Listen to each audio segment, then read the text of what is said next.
like that perspective of like treating it as like your normal rather than like, I know this is a lot for you to handle, you know, or like, I know this is like a really, you know, heavy thing to bring to the table, because sometimes I've been guilty of that and I didn't really think about that until you said that, where like, make them disclose that they're monogamous. Right? Yeah. Leftovers. Or the DMV. Number 97. Or house cleaning. Or Chumba Casino always brings the fun. Play over 100 different games online for free from anywhere. You could redeem some serious prizes. ChumbaCasino.com. Live the Chumba life. No purchase necessary. Void where prohibited by law. 18+ terms and conditions apply. See website for details. But first, a word from our sponsors. Welcome to the Man-Whore Podcast.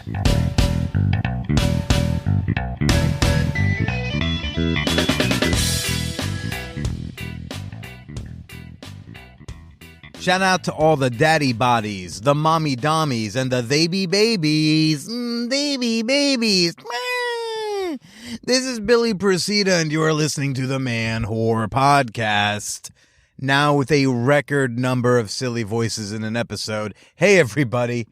Welcome to the show. This week, got kind of a fun, special thing going on. This week, I have tag-teamed with the Double Teamed podcast. And I'm going to try to keep this thing tight because I am recording to you live to tape from my Toyota Camry. It's been a long day, and when it's after midnight on release night, I get self-conscious about recording the monologue. I feel like all my neighbors can hear me and my horse shit. I'm just getting back from Revision Lounge and thought, like, you know what? I got my mic on me. Let's just do it from the safety and warmth of my car. And by safety, I mean I've got these sweet McDonald's French fries and McNuggets. Depending where you are, the dynamic ad insertion may be delivering to you a McDonald's commercial. Who knows? Anyways, I'm being way too silly and dragging this whole thing on. Hot movie night. Big success. We had our biggest crowd, our biggest turnout yet. That is the joys of recording from Bushwick Avenue. All the fun ambience. We had our biggest turnout yet. We had, 15, 16, 17 people who showed up to watch A Night at the Adonis. We had a blast roasting this flick. The main criticism was it could use a little more plot. Despite the lack of plot and abundance of dick, I want to give a little baby unofficial shout out to hotmovies.com. Unofficially helped us make that happen. And if you use promo code MANWHORE when you sign up, you still, I think, get 20 free minutes on top of what you order. Hot Movie Night takes place in our Discord server, the Champagne Room. Got some episode feedback to share with y'all regarding episode 470 with Lindsay, the pegging gal. Chuck G says, so many thoughts. First, I enjoyed the episode, but I have to say, as a bi man, I have to challenge this notion that the issue of women trying to figure out how to ask to peg a male partner is somehow harder than men asking women to peg them. I can't tell you how often cis women will have issues with dating or being in a relationship with a bi man when they know you're bisexual. There's often a discomfort with the notion of attraction to men. And I have personally experienced situations where this perceived lack of masculinity, this gayness, has definitely been a deal breaker. There can be a lot at stake for a man who might be trying to become more comfortable with butt play and what that means in terms of his masculinity. And sometimes these conversations can have challenging repercussions if their partner is closed-minded about these things. All very valid, Chuck. Thank you for sharing. Invader 1337 writes, loved Lindsay's episode and her bonus. The discussion about thrusting being a different kind of physical exertion really resonated with me. It's work. Hashtag sex work is work. Hashtag thrusting is work. There's also been times where my cock wasn't hard, so I put on a strap-on harness and we just kept going to town. A different sensation, to be sure, but it was so fun to be able to control a toy that was larger and differently textured with my hips. My receiving partner was also able to get the penetration they wanted. On that side of it, I learned harnesses can be kind of restrictive and can get uncomfortable after a while too. So again, take breaks. Thank you for bringing that up, Invader. I don't know if anyone here has been to the Museum of Sex, but in one of the rooms that has like a bunch of sexual historical artifacts, there are these like really old, like 100, I guess at this point, 100, 120, 150-year-old strap-on dildos. These were strap-ons that were used back in the day. And yes, sometimes male-bodied people would wear a strap-on if they experienced erectile dysfunction.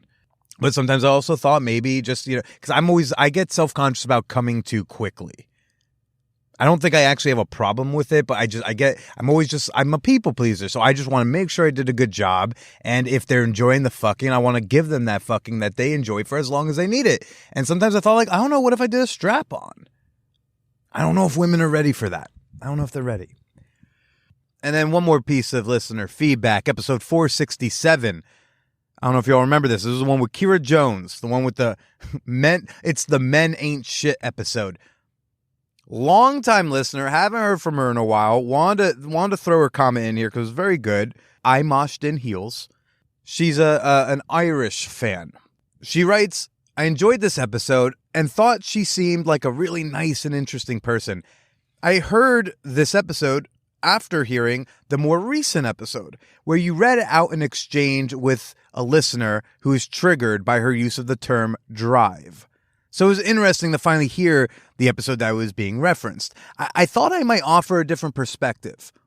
I'm Irish, and I must say, on my most recent trip to North America, which Americans, just as a reminder, we are on a continent with other countries. I know I forget sometimes too, but we're on this thing called North America. I feel like Europeans are very aware of being in Europe. I feel like we are like, oh yeah, it's us. And I think there's some people upstairs that we don't talk to. But on my most recent trip to the US and Canada, I was struck by how more capitalist the language people use to describe themselves and their goals is than here in Europe. It's hard to describe, but it was something I found quite jarring and a little uncomfortable. Even when I was really enjoying people's company, it's hard to properly articulate as jobs, education, and money definitely matter here in Europe too. But people tend to be a bit more circumspect about discussing their level of success and ambition. No one would ever describe themselves as hustling here. Among people in their 30s, it's just as likely that in a heterosexual pairing, that the woman will make more. I think dating is probably harder for unemployed people of any gender. The whole thing of men paying for stuff is very limited in Europe. On a first date, usually drinks, generally the man buys the first round and the woman the second. So if they have an odd number of rounds, he could end up paying more. But anyway, I was just trying to set the scene of the cultural context I come from. I can completely understand how somebody who, one, feels like they haven't been that professionally or financially successful by either their own or other standards, or two, feels uncomfortable for cultural or other reasons with certain phrases like drive around the topic of career and money.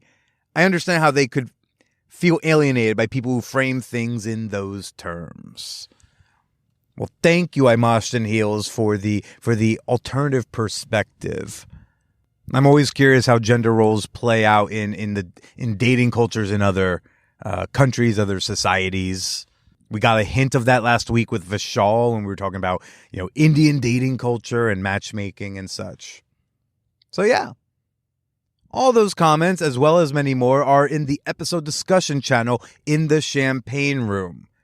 And if you want to join us in there, it's perfectly free to do. There's a link in the show notes. Oh, also, R.I.P. Regal Union Square. New York listeners, they know what Regal Union Square is. And if you don't, all you need to know, it's the movie theater in which I received my first movie theater blowjob. So just, on the corner of 13th and 4th Avenue, it's always going to hold a special place in my heart. And no, that woman has repeatedly declined politely to do the podcast. Doesn't seem like it's going to be for her. I forget if I've even told this story, but basically I prearranged a scene with someone I met on an online dating site. where we were both kind of interested in some public play, and I was just starting to get into this stranger shit. This might have been one of my early stranger play scenes, and we arranged that like on like a weekday afternoon. We were gonna meet at this movie theater at the Regal Union Square, and we were gonna like go see a movie in its like 6th week of release that nobody even liked in the first place, right? Like not a lot of people are gonna be there. Originally, I had selected Premium Rush, but I just grossly underestimated the pull of Joseph Gordon-Levitt among people who are available to watch a movie on a Tuesday afternoon.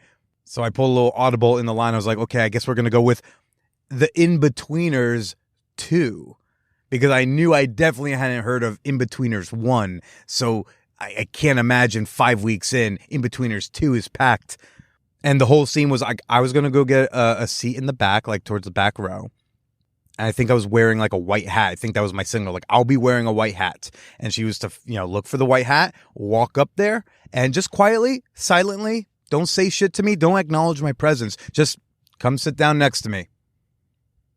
And she was to wear a short skirt and no panties. And at some point during the movie, I was going to put my hand on her thigh, and that was going to be the signal that we're going to get down. And eventually she got on her knees and sucked my dick. And then we, I guess, semi-pretended to watch this weird Australian movie or New Zealand movie. And we walked out together. We went down the escalators. We exchanged maybe, I don't know, several sentences before we split ways and really never talked again. Maybe the occasional text message, but haven't seen her since. I mean, I've seen her pop up on like Tinder and dating apps and shit, but just a really wonderful, fun one time. And so, R.I.P. Regal Union Square. If the Angelica ever closes, I do not know what I will do. Speaking of movies, before I get to my guest this week, Niki and Cami, just in case y'all forgot about the McDonald's. I'll try to keep it brief, but Clerks Day, raging success. Great date. She came over. We had some bomb sex. We watched Clerks. We had some quick doggy on the floor. We cooked dinner, some pasta carbonara with the sirloin tips from my butcher box. We watched Clerks 2. I cried. She didn't. We used a variety of toys in my butthole. Felt wonderful. At one point, we had to kind of call a red and take like a full pause, a little debrief, and then we went to go watch Clerks 3. Then we both wept, and then we went to bed, and it was bomb. Made her bacon, egg, and cheese in the morning because I'm a gentleman. Clerks Day, raging success. Highly recommend the trilogy as like a date day. All right, before we get to the double-teamed ladies, let's do a quick fan whore appreciation moment real quick. I want to give a shout out to someone who supports the Man Whore podcast on Patreon. Shout out to, this is all I got to go off of. Her name is Rosie. I'm not rolling my R's for no reason. She has like 3 or 4 R's in the name she put down. But Rosie, thank you for supporting the pod. Thank you for your contribution. And I hope you're enjoying the benefits of your membership, all that extra behind the scenes content, all that extra access in the champagne room. Cami and Niki and Cami, I do not know which one's supposed to come first. I do not want to offend either, but these gals, they host the Double Teamed podcast. It is a podcast about non-monogamy. Oh yeah, and they're identical twins who go to sex parties together. I teamed up with them when I was out in Los Angeles a couple months ago, and we are mutually releasing this conversation. So yes, go subscribe, follow, whatever, the Double Team podcast, wherever you listen to me, your boy. Just know that when you see my name on their feed, it's the same conversation with maybe like slightly different edits. Let's do a couple of those weird commercials and then we'll get to the show. The Man Whore podcast is sponsored by Athletic Greens, the daily supplement that makes your insides as sexy as your outsides. Maybe even sexier. I've got a 208-day streak of Italian on Duolingo, and I've got a 4-week streak of AG1 in the morning. I'm feeling better digestion. I'm feeling less sluggish in the AM. I'm feeling hydrated. And that's because I'm absorbing 75 high-quality vitamins, minerals, probiotics, and adaptogens. Do you even know what an adaptogen is? Yeah, then you're definitely not getting enough of them. Now, if you want to join me in the mornings with better gut health, get yours today at athleticgreens.com/manwhore. You also get a free 1-year supply of immune-supporting vitamin D and 5 free travel packs with your first purchase. But you have to use my URL. That's the catch. You got to use my URL or you'll be a schmuck without 1 free year of vitamin D. So again, it's athleticgreens.com/manwhore. Does your health routine for the new year include eye care? Well, now that you can use your renewed vision benefits, it's easy to add it to the routine. Visit pearlvision.com and schedule exams for the whole family. They work with all major vision plans, including iMed, and they'll cover your cost of insurance copay or eye exam. Valid prescription required. Valid at participating locations. Restrictions apply. Taxes extra. See store for details. Ends 3/31/2023. Exams available at the independent doctor of optometry at or next to Pearl Vision. Some doctors employed by Pearl Vision. I'm wearing too much glitter to be this stressed, or I'm too stressed to be wearing glitter. I'm not sure which.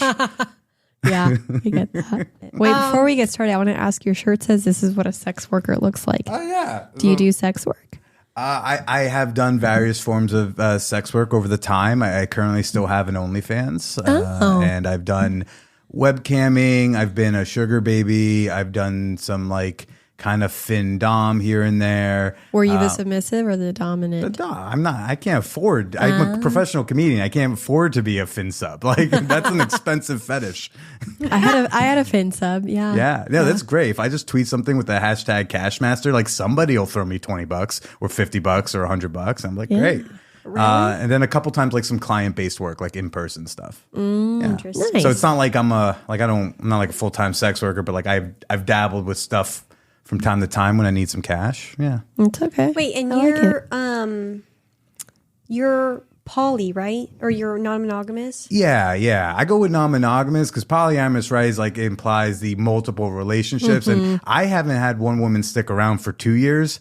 I feel like I should focus on like having one girlfriend before I try to have 5. Yeah. Right. That's fair. So, I'm always non-monogamous when I'm doing it. Yeah. Interesting. How's that like in New York? I mean, there's a lot of fun people in New York, and the bar for dudes is so low. I trip over it every day. It's not hard, guys. Just be bare minimum nice. It's like be half decent, and people are like throwing it at you because that's just how bad the climate is. Meanwhile, like I don't know, it's just great. There's someone I'm sleeping with right now who like. I can tell she's been in a lot of like just really bad. She's just been treated really poorly by a lot of people. Yeah. It's very sad. And so I do like something so minimal, like, I don't know, ask like, hey, do you need anything? When she's over, you want like tea or something? She's like, oh my God, that's so amazing, like nice. And she's like, I'm so fond of you. And I'm just like, I think this is just more has to do with all the people you dated before me, not me. I don't think I'm that great. I think everyone else was that shit. Wow. That's terrible. So that's New York dating then. I mean, it's what I'm hearing about dudes nationwide. Dare I say global? Yeah, global I was gonna say, endemic? since when are dudes in LA like so great that we're all just like raising the bar on a daily basis? That's true. But I live in Brooklyn, Bushwick, where everyone's like poly and queer or something, right? And so I don't know what's like non-monogamy dating like out here in LA. Well, I think New York's just pretty hotter? kinky, and then and I do think New York's very like open minded. But here in LA, there's definitely a big community of non-monogamous swingers. A lot of swingers. A lot of swingers. At least from what we've seen. What's wrong with swingers? I don't know. There are good swingers. I don't like swinging culture. Okay, does that make sense? Well, tell us a little bit more about that. Why is that? I don't know. I feel like generally speaking as a community, don't at me if this doesn't apply to you, because I'm just saying like you might be great, but your culture is like this where there's a lot of the woman is the bartering chip at a party, right? Yeah. And there's a lot of that. There's also like boys can't play with each other. Apparently that's like a no-no at swinger events. I went to a swinger resort. I also like a lot of Republican swingers. Yeah, you'd be surprised. Right? Yeah. For as much as they want to, like, I don't think they think Lawrence v. Texas applies to them. It does. you should care about this. It's like they'll come after your sodomy too. Yeah. So it's like I went to Desire Resorts down in Cancun. Okay. And I went my date also like super progressive. This is like 5 years ago or something. And she said, Billy, this one weekend, we are not going to care about someone's politics. Just this one, because otherwise it would nix nix too many people. We end up in bed with this couple from South Carolina, and the whole time, like, South Carolina, it's okay. Don't ask. It's fine. We all finished like our first kind of round. The four of us are in the bed, and I had the audacity to ask, like, so what do y'all do for work? Oh no. Oh God. He says what he says, but then she's like, well, I just finished like campaigning. Campaigning, canvassing or whatever, helping out, volunteering for like to help flip a district. I was like, dare I ask, flip from what to what? And she said, well, to the party that like has empathy for minorities. I was like, oh my God, thank God. Oh, we found liberals from South Carolina. I didn't just like fuck a racist. Okay, that's good. Thank God. Okay. So that did go well. I was waiting for like a disaster fuck. Okay. Yeah. As really was I hopeful for in that bed naked. I was like, this could be bad. Wait, I'm curious. Have you ever walked out of a hookup because of their political affiliation? If you found out, maybe like in the mist somehow. Well, I don't think I've ever been inside someone and been like, yeah. So like, how do you feel about Black Lives Matter? You know, I don't think. I'm sorry. You okay? Don't die. I would say I was really funny. If someone died from something funny I said, that may be good press. No, I'm glad you're okay. Thank you. No, I've been sick for like a month, so It's just a congestion left over. She's like, don't worry, you were not funny. I'm just sick. No, I don't think it's ever happened in the middle, but I've definitely like not pursued something with someone because of their political beliefs. Not political beliefs. We can have values. Like morality. Yeah. We can have different stances on like tax code or like what gun control regulations should be or like how we do healthcare. We can differ on stuff like that, but like we shouldn't be differing on like queer people deserve rights, black folks should be able to vote kind of easily, and y'all should get to control your uteruses. Yeah. I don't know. Like I just think that one that's not politics. That's morality. And so I used to have a gig hosting speed dating events. Oh, that sounds fun. Yeah, it's a good time. And at the end, the theme was like, I think like 40 up or 45 and up, something like that. So this woman in like probably her early 50s or so, she's hanging around after the event, she's complaining to me. She's like, maybe you can help me, figure out this stuff. Cause like, I just want to find like a good conservative guy doesn't want, and I was like, whoa, what does that mean to you? She's like, well, I don't want to like go see these like trans whatevers in the bathroom with me. And I'm like, lady, you are in the wrong fucking city. Like, your dating isn't the problem. It's like you need to move. Your values. Your values. But if you're going to have those shit values, you got to go to a more shit place. Like Arkansas. Yeah, go to Arkansas. You'll find plenty of dudes like that. Find the richest guy in Arkansas. You'll nail it. I take that back. I've heard parts of Arkansas have become incredibly progressive. Let's go with Mississippi. Sure. Yeah. What's a major city in Mississippi? Jackson's the capital. No idea. Anyway, I don't know. Wherever Mississippi Burning was, I don't know. Maybe that's gotten bigger. I will say I too am someone that like if I know if at minimum, they don't like side with pro-choice. That's a no for me. Yeah. Yeah. I think that's very fair. What about you? I don't want to assume that the twins have the same exact.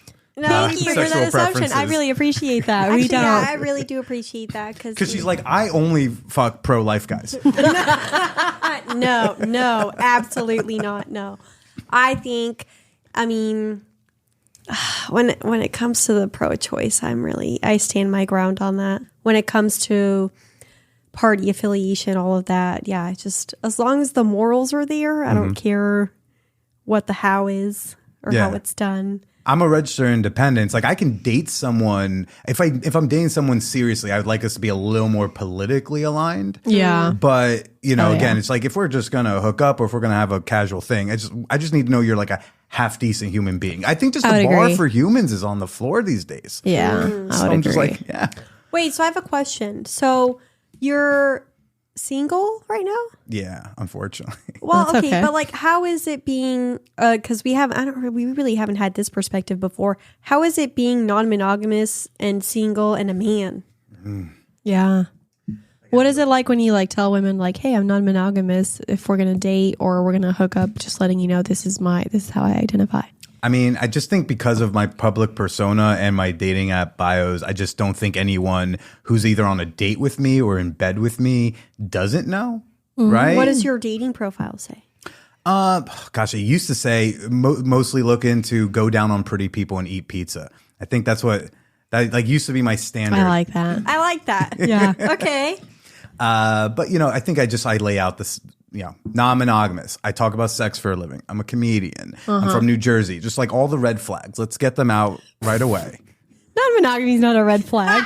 For some though, but just the idea You're right. lets them self-select. You're Like right. if you don't like that, like I get instant unmatched a lot because I think they swiped right and then they finally read and they're like, ooh, no, Yeah. right? And that's then, fine. yeah, Like, I get now that. I'm not wasting my time. I've had that before too. It happened a lot on Hinge. People on Hinge really aren't non-monogamous. So Yeah, and I'm mostly like on Field and Tinder and like I like flirt Field with and Bumble. Tinder. Yeah, I like Bumble. Actually, I found a lot of great dudes on Bumble. But Bumble's okay. Wait, I'm curious because I don't know anything about your sexuality. Bisexual, straight.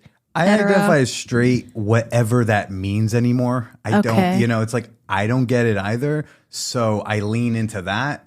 But I like that you're like willing to wear glitter. Not that that's like Yeah, right, exactly. not that that's like a gay thing to do at all. But like I love that you identify as straight, but here you are. You don't care about glitter or Wearing whatever. glitter. It actually Yeah. looks really good. It does. Thank you. It really Thank makes you. her eyes It pop. really brings out the blue. Appreciate it. Yeah. It makes women a little less scared of me on the subway. I kind of like that. This is partly just to like almost And I didn't deflect. I wasn't trying to assume that because you're wearing glitter, you're bisexual or You're whatever. fine. I was just curious. Part of this is like to disarm.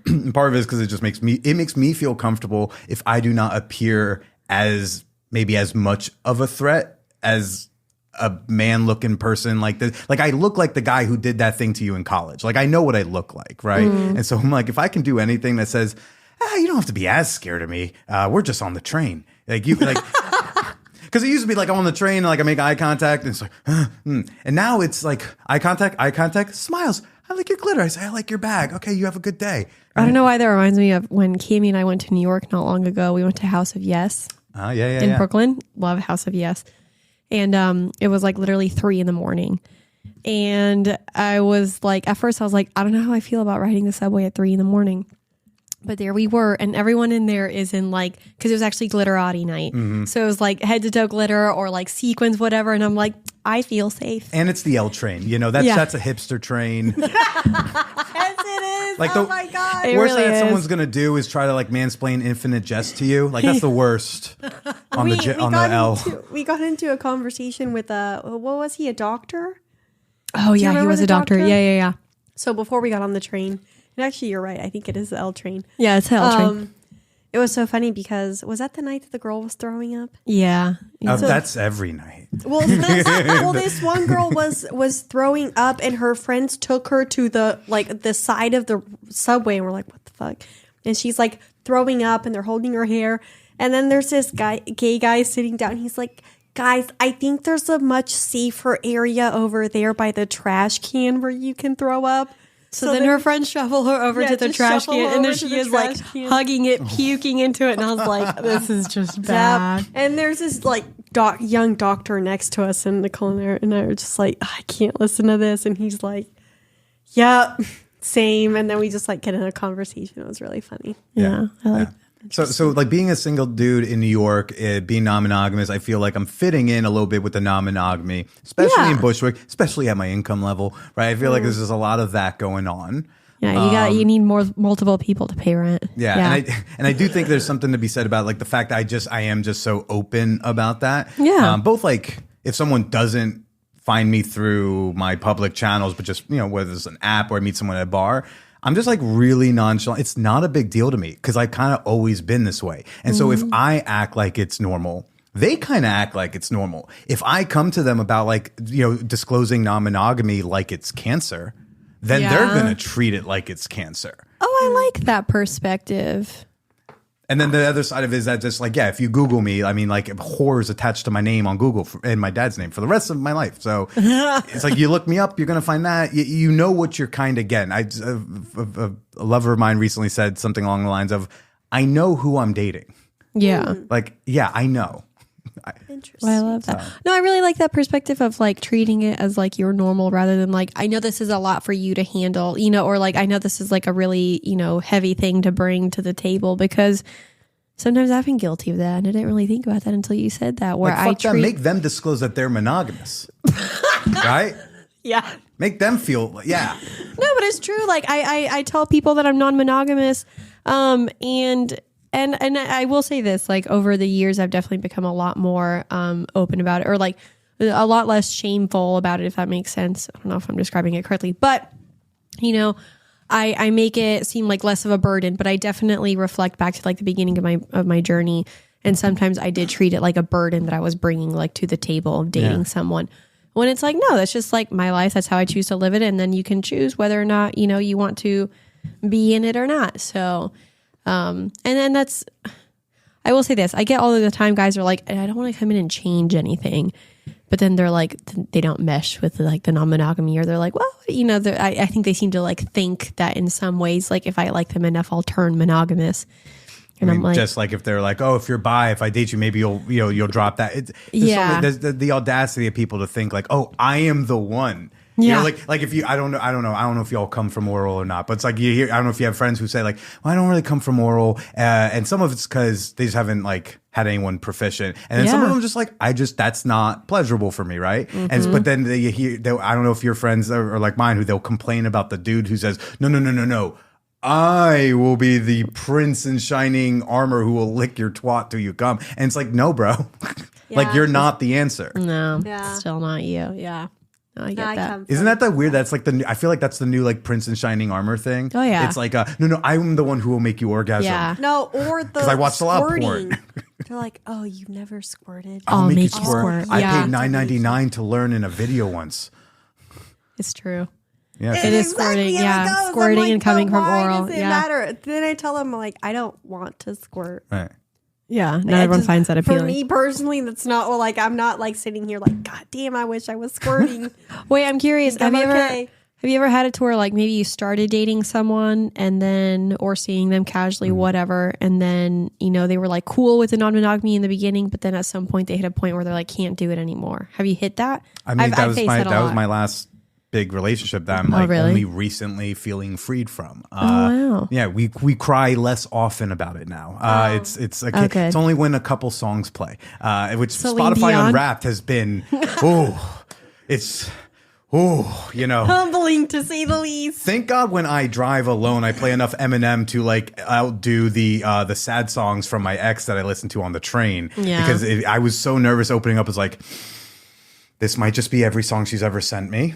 And it wasn't, but like, it's like, so she, I met her and she had just gotten out of a 12-year monogamous relationship. Oh, wow. And marriage. She was getting out of the marriage. And I met her a week after she left her husband. Oh. Right. And it was just the right person at the wrong time. And she gave it a try. And it just combination of like, she wasn't ready for that. She probably wasn't ready to date a relationship at all. But the chemistry was so fucking intense and undeniable. It was like type of thing where like after our, the first day we get coffee, I told her like, I'd really like to kiss you. She's like, yeah. And I kiss her on the corner and I send her off back to her place and I go my way. And I walked away being like, I'm in trouble. Because I never go out with not people who don't already have experience with non-monogamy or are like single and just understand like, oh, maybe we're just hooking up. And I just against all my better judgments, I was like, there's something here intangible that like I have to follow. Like I can't leave that alone. Like I still feel that way, and she's on her journey or whatever. But yes, I mean, I think the poly was part of the reason that did not work out, or the non-monogamy, and figuring that out. And I also probably wasn't the best boyfriend. I don't want to be your first non-monogamous boyfriend. Does that mean? Because like I get that. I don't think I'm good. I don't think I'm going to be prepared for it. I don't think I'm going to be able to dual empathize and advocate for. I don't think I can do that. So I was like, but this one person was like, I had to go for it. I mean, I think it's great that you can identify that for yourself, because I always take on the burden of being someone's first non-monogamous partner. Done that a lot. And it tends to end the same every time. It really does. Yeah. So what's y'all two situation right now? I have 2 partners. One is very, very casual, like friends with benefits. Okay. And then the other one is more so, but no label, still fairly new. Mm-hmm. And I do have a friend, her and I are like best friends with benefits, but that's very sporadic. Just And after a then- good night at the nightclub, it's like, Yeah, or we just like to tag team dudes together, so it's that we have a lot of fun doing that. God bless you. But I actually just got out of a relation. Well, I'm still in the midst of my divorce, which was non-monogamous. We were together 9 years, 4 of them non-monogamous. Okay. And then, but he wanted kids. I didn't. That's why it ended. Okay. That's kind of why it ended. But then I recently got out of a relationship where it was a guy. He's never been with someone non-monogamous before. And it was also more casual, like just friends with benefits, but it was still like, it's very deep. We had a lot of great times together. I was telling our listeners last week that, the entirety of our relationship was like watching Disney movies and having sex, which was like everything that I needed after our divorce. But we were very close, but we finally hit a point where he was like, I can't do non-monogamy long-term. Yeah. And I was like, I can't do monogamy. And then we were like, okay, well, let's just continue being friends with benefits. But like, at least we know like that's the extent of this relationship. Like it will not go further. I think it definitely could have gone further if we were like both on the same page about that thing. Mm-hmm. But obviously we couldn't. And then finally we hit a point where we were just like, it needs to end. And so it did. And so like, it's tough because, like I said, he never been with someone that's non-monogamous before. And like, it was hard sometimes to like take on like the burden of like you said, teaching, empathy, like all of those things and, all the communication involved and everything. So it was just a lot. So I miss him, but it's for the better. I have like such a together question, but first I also want to get like, what's your current sitch? I was engaged in 2020, early 2021. Monogamously. We ended things. We were monogamous, yes. That's really all I've known. Okay. And Monogamy's all you've known. Mm-hmm. After he and I broke up, then I went on like a little hoe phase for a little bit. I had fun. Yeah, it was a nice time. And then I have like anxious attachment style, unfortunately. Me too. And Tough one. So I'm like, it is. I've avoided. So I'm. It's true though. So I was seeing this one guy and like I started falling for him, and then we were like trying to make it work, and he and I were dom sub for a little bit, and then we weren't, and then we were all over the place. Fast forward to now, I don't know what I am. I'm like single-ish, mostly single. Yeah, I'm single. There's someone you're banging maybe more often than others. Yeah, but I don't really know I don't really know what I'm doing. I don't know what I'm doing. I'm just single and seeing what comes. Yeah. When did your breakup happen with the engagement? 2020. That happened 2020. Okay. Yeah, it happened. My engagement ended January, like the first day of January 2021. Okay. Because what I was going to ask is, how do y'all become non-monogamous twins? But then I feel like I more want to adjust it with, when you decided you were going to try to pursue something a little different, I mean, is she a big resource for what do I do? How do I do? How can I tell the shitty poly guy from the half decent guy from how do I know which are the bad doms out there? What do I? I mean, yeah, I've had like hookups with non-monogamous men, but only because like they're in like we're a part of a swinger community. Of a what? Swinger community. Sorry. Okay. My tongue got tied. They're right all there. liberal as far as I know. Yeah. Actually, I take that back. There are a couple conservatives, but majority of them are liberal.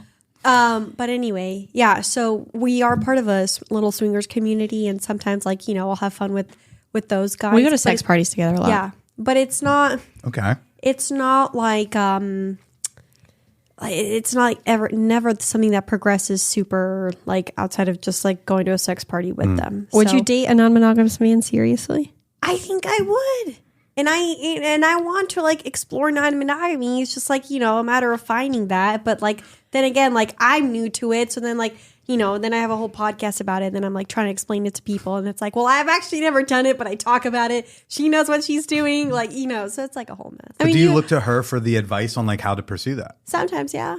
But I think you got to give yourself some credit that like you've been around non-monogamy for years That's because true. of me. So it's like you're not entering. And I do read reverse harem fiction. Yeah. If you're going to sex parties with your sister, I just feel like that I think you're gonna be okay. Yeah. Oh, yeah. You're not like brand new to non-monogamy to the point where you don't know anything about it. We've been going to, and I don't mind being a little unicorn every now and then, put my horn on and go. But I haven't unicorned in a while. I kind of miss it. Yeah, it's fun. It is fun to join a couple because like you're just like the commitment is like the commitment's between them. Yeah. And my commitment here is temporary, and it's literally just about having fun. I am here to make your bed more fun for whatever time we're doing that, and then I get to go. Have you been what's the male equivalent It's of like unicorn? babysitting children. I'm not against being called a unicorn. I think more dudes. I mean, also I'm wearing glitter, so of course I'm comfortable being called that. I think we should call all the unibrow. I think I've heard people say, or unibrow, like a bull. Well, or I guess that's a bull. that's different. That's Yeah. for cuckolding. That's for cucking. Yeah. I thought it was- dragon. That's what it is. Dragon. I do not feel like a dragon. That feels. I do not think I give off that energy. That sounds like a much more mask thing to do. I've frequently been told dating me is like dating a lesbian. So I love that. yeah, I was Oh, lesbians are phenomenal. I love lesbians. Me too. I think they make great partners. They're very committed. Yeah, so I don't know. I feel like I give off more of a more feminine unicorn vibe at times, but yeah. Join. Yes, I've played with couples plenty of times. All the way back to college when we had a really healthy Craigslist going on in New York. Wow. Okay, I keep hearing Craigslist was like the OG. R.I.P. to the casual encounters on Craigslist. Reddit, to its credit, is like filling a good chunk of that void in, but Craigslist was chef's fucking kiss of sluttiness. It was. You found anything and everything there, and so I went to NYU, right? So I was in the city, and I think I was in a monogamous relationship freshman year, but starting sophomore year, I realized, if I can be comfortable with at least one other dick in my proximity, I can answer more ads and therefore increase the chances of getting my dick sucked. Oh. I can answer the MW for M, the MW for MM, the W for MM, and the very, very rare and usually fake WW for M. Just the idea of like, I can answer more types of ads than just like W for M, and so many, especially in major cities, so many of those are like bots, cam girls, escorts, or just like flaky people. But I feel like when like someone goes on and like we're putting together a gangbang, she wants a bukkake, we want a third. Like I want to go out with two guys the same, whatever it is. That's pretty like that's intentional. That's always felt like more real. Like they're gonna do that. They're not gonna flake on it as easily. I feel like so. I played with couples. I've watched couples. Have you been a bull?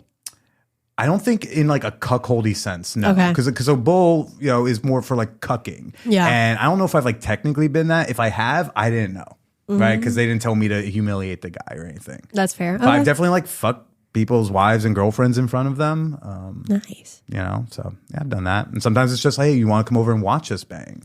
I did that a lot in college. That was cool. Just watch people bang? In college? I think the first time with a couple for me was, I wasn't involved. It was me coming over and watching them fuck and jerking off. He was just really fucking weird. He was like much older. I'm 20. Oh, okay. And he's like, he tells me like me in my corner, and it's like, that's fine. I go, he brings me up, and they finish before I could come. And then they seemed like they wanted me to get dressed and go. I was like, can I? No. Yeah. I don't remember if I just like quickly just got one out real quick or if I just been like, I guess I'm not coming right now. But he then brought me downstairs and he insisted on walking me to the subway. That's nice, I guess. I didn't need it. Gentleman.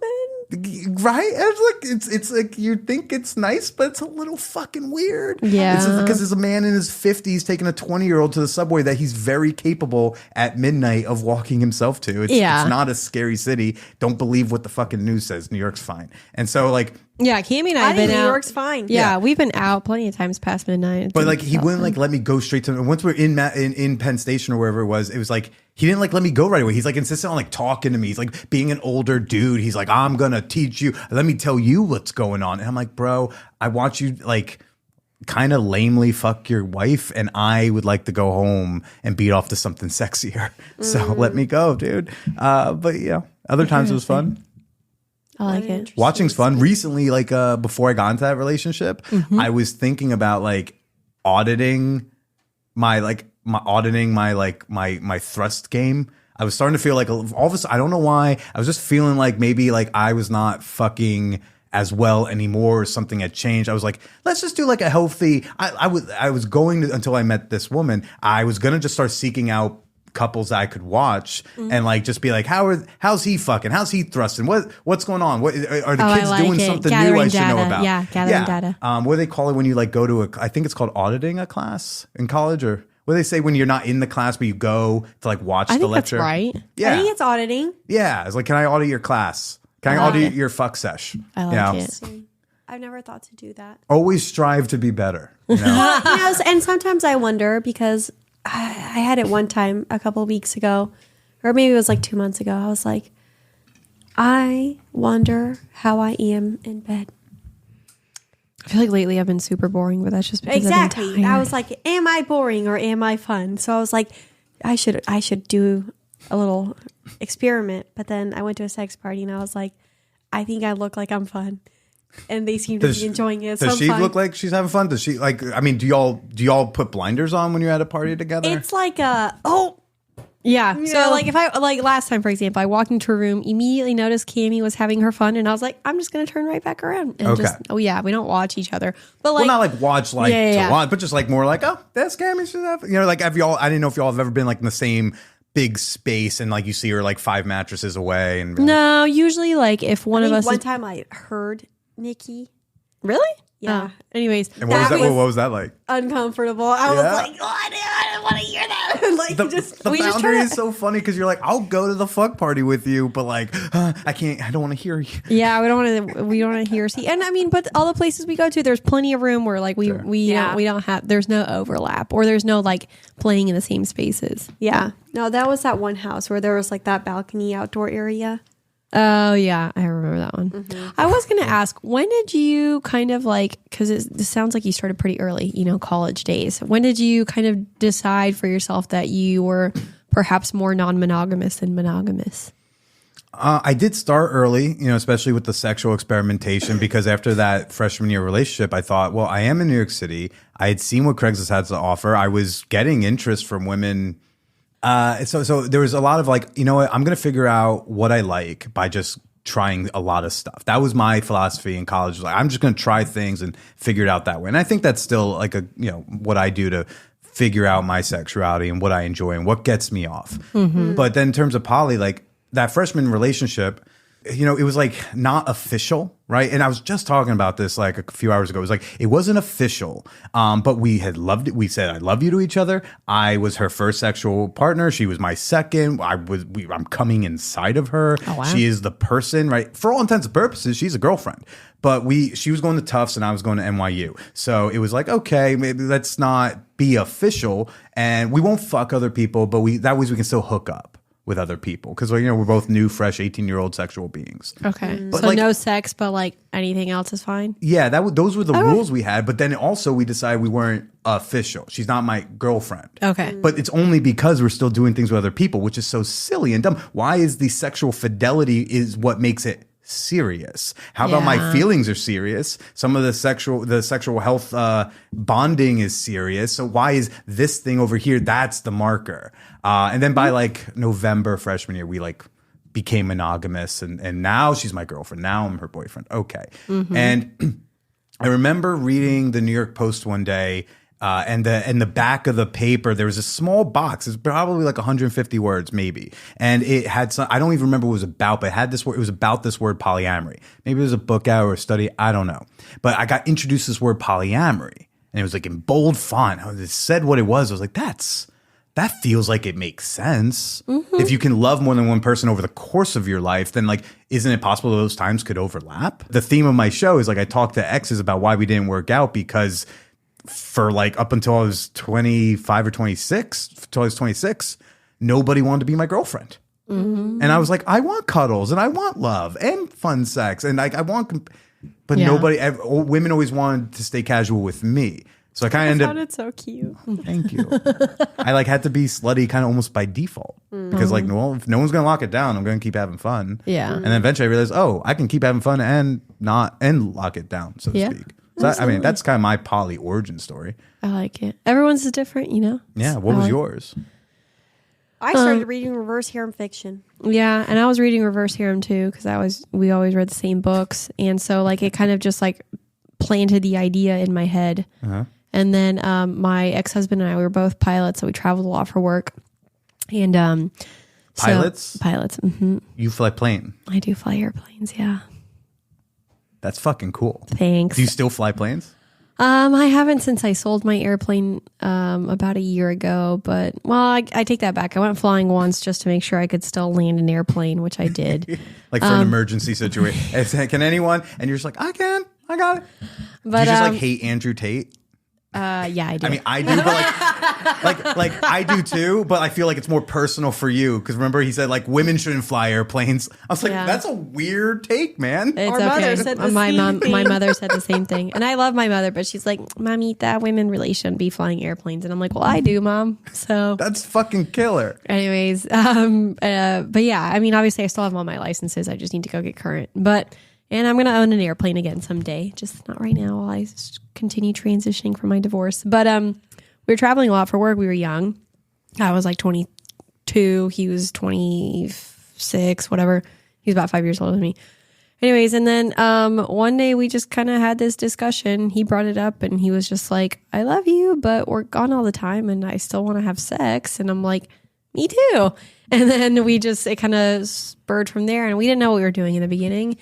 But it was basically just like whenever we were apart from work, we would go have our fun. And then it kind of progressed from there. And we did dabble into polyamory. He had a girlfriend at one point and me. And then I had just a variety of casual partners. But yeah, we learned a lot. It was definitely what solidified for me that like I just cannot be monogamous. Yeah. And so, yeah. Do people assume that your marriage fell apart because of the non-monogamy when really it's about the the child planning? Yeah, I think people, or at least they think that it like began or aided it. And maybe it kind of, I think maybe him being with his girlfriend because she had a kid and she also wanted another baby and all of that. I think that opened his eyes more to wanting children because I didn't give him that experience. Yeah.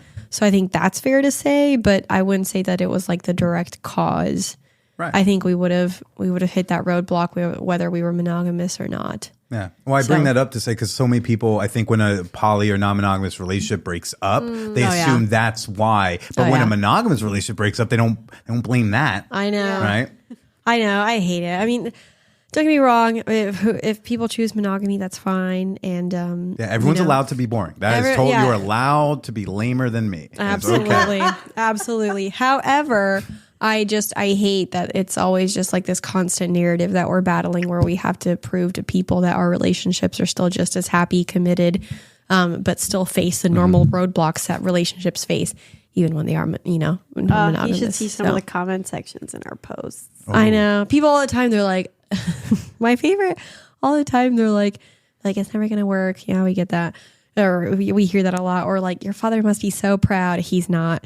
Like, I just, I don't know. My father's not proud of me either. No one ever throws that shit at me because I'm a guy, right? They go like, ooh, what do they go for your jugular? Yeah, what do they go for? What's your jugular? For us, it's always your father must be so proud. So what do men face with? Oh, I don't know what men face with. They don't talk to me very often. I have all my friends are like chicks and queer folks. But when people want to shit on me, it's usually like you're funny, you're not funny, you're ugly, or something like that.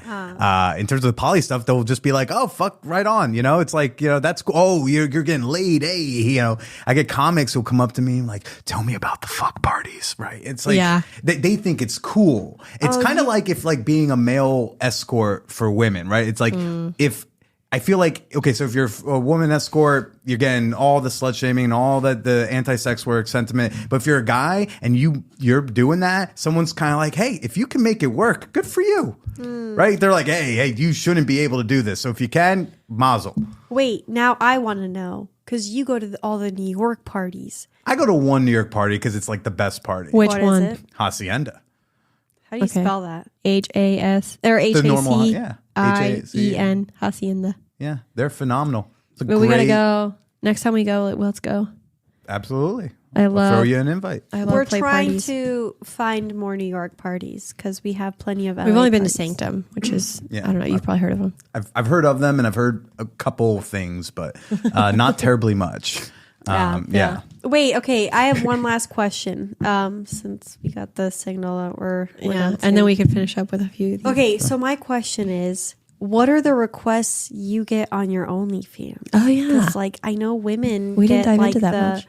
I feel like I've heard the spit in a cup or something, or like watch while I drink milk and whatever. I don't get anything that fun. Okay. Watch you drink milk sounds easy money. Wait. Yeah. So what are your? Yeah. What do you requests? get? I mean, I think the most out there one I got was a guy paid me a couple $100 to blow up and pop balloons in my underwear and then jerk off and come on one of the balloons. Which, like, during lockdown, I was living with two women much younger than me who lived upstairs, but we could hear everything, and they were in grad school, and I had to say, hey, is there like a time range where like it can be loud? And they said this window. I was like, cool, because like I gotta pop some balloons, and like I'm sorry. I love that. But yeah, just usually it's Did something. you have to send him the balloons? No, I probably would charge extra for that. Yeah, definitely charge extra for that. Yeah. So no, like usually it's stuff like men are terrible people. I just want, if you're watching this or hearing this, like you're cheap and you're lame, and because the women do not haggle me like this. Yeah. Right. So they'll be like, well, I just want to get like a 30-second video. Can I give you like $20? I'm like, no. Because it's not worth me like wasting a load over $20. No, thank you. If your video order is too short, I have a $50 cum shot surcharge. Because I'm like I need to be making hundreds. Yeah. Or like I got to charge you an extra $50 just to like waste this. Taking my dick out, they got to make it worth the while. They Yeah. say, how much money does it, how much money will it take you to like get out of bed in the morning? I'm like, how much money is it going to be for me to like dump a load on the floor? Like that's, Yeah. I got a number. So usually it's just like stroking. Sometimes they want to see my butt. On occasion, they'll ask for something, but it's usually pretty standard. I don't get a lot of weird requests. Like sometimes I got my big spender, like she's this woman in Ohio. She just wants me to say like my nickname for her a lot to the camera. I think the women want something like that feels connected. So I'll just say hey, sweetie. Or like, oh my God, sweetie, that feels so good. Or like, I don't know. I just like speak at her a bit. I like that. One woman asked me to tell her like a sex story. I play pretty normal, so I don't get the crazy shit that some of my friends get. But if you want to pay me for some stupid, wild porn thing, like I'll do it at onlyfans.com/callmebilly. Like I'll. Hey, shamelessly plug yourself. Okay, so we'll do a quick round of this, and then we'll be good. Also, shout out to Amaris. Chat Yeah. I love this game. Amaris. Love you, Elizabeth. Okay, what's the craziest place you want to have sex that you haven't already had sex at? I'm just gonna adjust it to Subway sex is still very much on. Oh, and I got close. I was on an empty car with someone at like 3:30 in the morning. I was like, oh, I wish we were like fluid bonded because then we could just like do a quick fuck right now because we had 2 stops where there was nobody on the train. Yeah. But sadly, it could not pull that off. It was like I just met her. Okay. But the craziest place I had sex, NYPD parking lot. Okay. That's Like outdoors, not in a car. yeah. Yeah. Wow. Next to the cop car. Like in the parking lot of this NYPD. Yeah, like in the back of the parking lot. I didn't know it was NYPD parking lot till we left and I looked up. I was like, oh, that's why there were. I was like, there's a few cop cars here, but they're all off. That's weird. And then I got out. I was like, that's why. Okay, we got away with something. I So love there's that. not another crazy place in your list besides the I subway? mean, when I walk around any city, I'm like a location scout for a movie. I'm always looking at that'd be a good place to fuck there. I guess I could same eat way. somebody out here in public. That'd be cool. Yeah. It's always I always like the woman I actually just described from the subway thing. She says she got fingered in an alley that was gross. I was like, I actually know a good clean alley. Yeah. Yeah. She's like, There I'd love go. you to show me that alley sometime. And you know what? I'm going to. I like nature, outdoor places. I love nature. A good park bench really just hits different. What is your alter ego's name? That feels like a really personal question. You don't have to answer it. I always said that if I had like a burner name, I think it would be Buddha Steakhouse. Buddhist steak? Buddha Steakhouse. Buddha Steakhouse. Yeah. I like that. That's It made more interesting. sense to me 8 years ago when I thought about that. I don't know what mine would be. I have to think about it. What's the first movie sex scene that turned you on? Probably Titanic. I think that was just the first. Really? I mean, I just think that was the first titty I saw on screen. Hey, and those were Kate some Winslet, great yeah. titties. Yeah. Okay, Right? those were some great titties. She's yeah. beautiful. Okay, last but not least, what is your favorite sex advice? I'll give it to the men because I think they need it more these days. Absolutely. You're trying to make her feel. The question isn't, did you come? The question is, does that feel good? Are you enjoying this? Okay, stop making come this goal that you get to feel good about. Make it just about like everyone feeling good. And hey, if she comes in the process, that's a great mistake to have happen. But like, just focus on fun, focus on feeling good, and stop getting goal oriented about it. I like that. I like that. It's not an efficiency game; it's an experience. Because there are like times in my cycle where like it's really hard for me to come. Yeah. So it's like I don't want my I enjoy it, but I can't. Yeah, when my partners are so focused on it, I'm like, now this is just taking the fun out of it because we're just trying to get to this one destination that like I don't think we can get to. Just so you can feel like I'm a man. I Exactly. made you come. Yeah. So exactly. Well, thank you for joining us today. I like I said, we've never really had the perspective of a single non-monogamous man on the podcast. So I really love to hear kind of what your experiences have been. But also, It sounds like you've been open for a while, and I love that. yeah, I wish I would have. But open to a lot of things too. I wish men would open themselves up a little bit more. I think they all need to do that. Like so. wear some glitter. Yes, I was exactly. actually just going to say that. Literally, wear some glitter, put some nail polish on. Yeah, Make chicks it fun. dig it. Anyways. So thank you for joining us. Do you want to plug yourself? Yeah, let's all do our plugs just because I think we're Yeah, mutually 'cause released. we're co-releasing. I should say, hey, thanks for coming on here too. You're welcome. So I'll say you can find my show, the Man Whore Podcast, wherever you listen into Double Teamed. I'm on Twitter and Instagram and all this stuff. But I would say if you're looking for a sense of community, I have a great sex positive Discord server. You don't even have to listen to my show. So if you want to connect with like-minded people, you can join us in the Champagne Room at manwhorepod.com/Discord. Love that. Love that. And then you can find us at Double Team Podcast anywhere you listen to podcasts and at doubleteampodcast.com. For all relevant links. Yeah, for all relevant links. We're mainly on TikTok. At Double Team Podcast and Instagram at Cami and Niki with 1K. Because Instagram sucks. Do y'all have like a closing phrase thing that y'all do at the end? I always do wear condoms. And stay slutty. Yes. Oh, we got both of them in. Yes, there you go. Okay, perfect. All right. All right, we're good. Yep. That was so fun. That was good. I could see you feeling it was like we should do the cards, but I'm like that was a blast. That was great.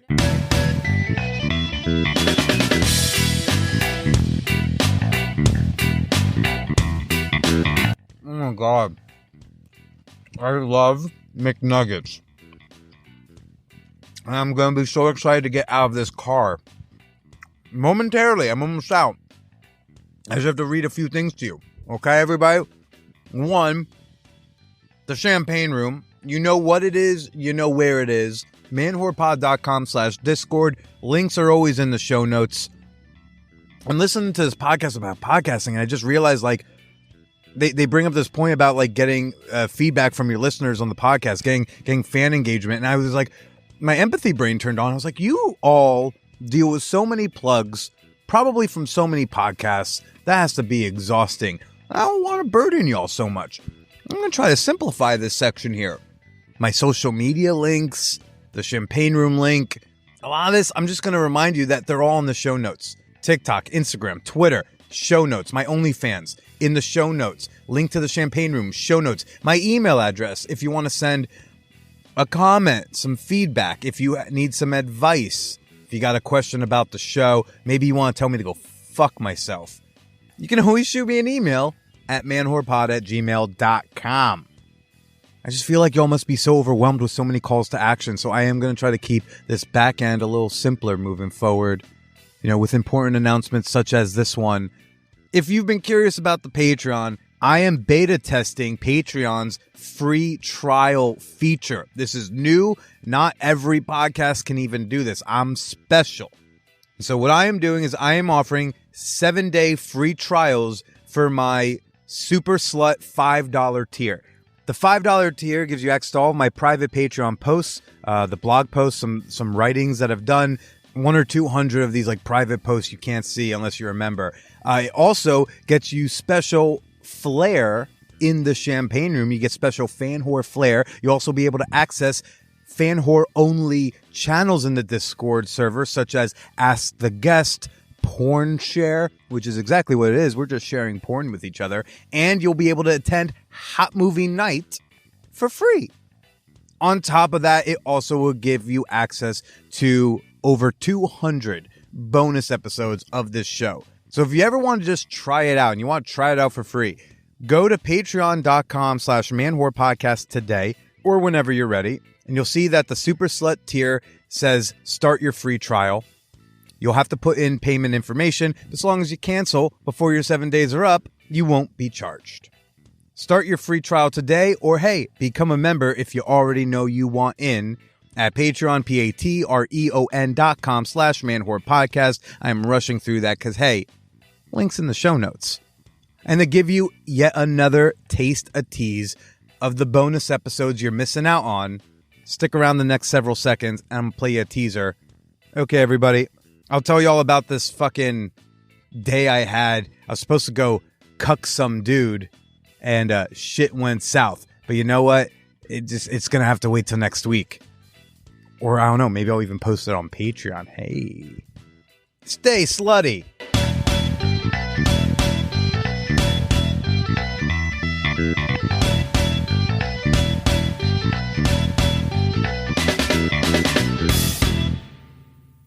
I have this term called jargoning that I hate.